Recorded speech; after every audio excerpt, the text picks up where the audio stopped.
సరిగా బోధపడి ఉన్నా మరి ఒకసారి బోధింపుడు స్వామి. ఉదస్థానమున ఆధార చక్రములను దానికి అధినేత వినాయకుడు, నాభీస్థానముందు స్వాధిష్ట చక్రములను దానికి అధినేత బ్రహ్మ, నాభికి 3 అంగుళముల పైన మణిపూర్వక చక్రముండును దానికి అధినేత విష్ణువు, హృదయములో అనాహత చక్రములను దానికి అధినేత రుద్రుడు, కంఠమునందు విశుద్ధ చక్రములను దానికి అధినేత శివుడు, భూమధ్యమున ఆగ్నేయ చక్రములను దానికి అధినేత గురుమూర్తి ఆయన సంధ్యా సమయము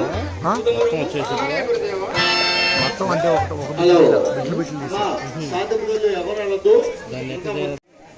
సరిగా బోధపడినవా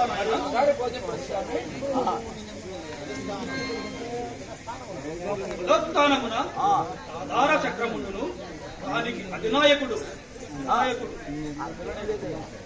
నాభీస్థానమున స్వాధిష్ట చక్రములను దానికి అధినాయకుడు, అన్నం ఉందా లేదా ఆకలి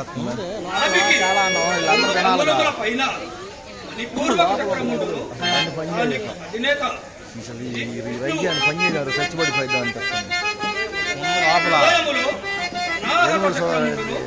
దానికి అధినేత రుద్రుడు, కంఠమునందు విశుద్ధ చక్రములను దానికి అధినేత ముందు పెట్టి తినపడదాగన అంటాడు తినవనుకోండి మన అడుగుతున్నాయి. భూమధ్యమున ఆగ్నేయ చక్రమును దానికి అధినేత గురుమూర్తి నాయన సంధ్యా సమయమైనది. నీకు సరిగా బోధపడినవా నాయన? ఒక్కసారి బోధింపుడు స్వామి. నాయన సిద్ధ ఉదస్థానమున ఆధార చక్రముండును దానికి అధినేత వినాయకుడు, అంతా ఉత్తిదే. నాభీస్థానమందు అధిష్ట చక్రముండును దానికి అధినేత బ్రహ్మ, ఇంకెంతమందిని మోసం చేస్తావయ్యా? నాభికి 3 అంగుళముల పైన మణిపూర్వక చక్రముండును దానికి అధినేత విష్ణువు, నీ మాయమాటలు ఎవడో మోసపోరియా? హృదయములో అనాహత చక్రముండును దానికి అధినేత రుద్రుడు, కంఠమునందు విశుద్ధ చక్రముండును దానికి అధినేత శివుండు, నీ మాయమాటలు ఎవరో నమ్మరియా? భూమధ్యమున ఆగ్నేయ చక్రముండును దానికి అధినేత గురుమూర్తి నాయన సిద్ధ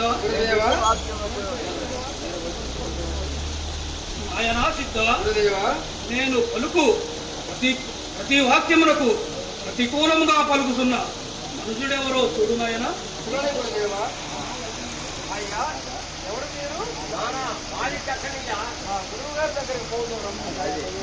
మాయబాబు అయిపోయిందా?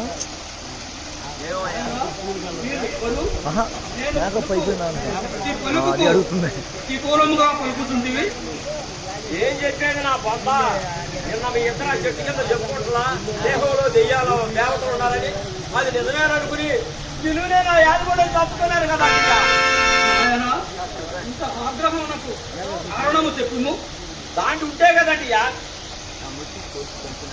స్వామి, దేవతలు లేరు దెయ్యాలేరు, అంతా శివుని ఎత్తునే స్వామి. దానిలోనే మా ఇల్లు స్వామి. నీ భార్యను ఎక్కడ భేదించింది? నా ఇంటి దగ్గరే స్వామి. మీ ఇనువులకు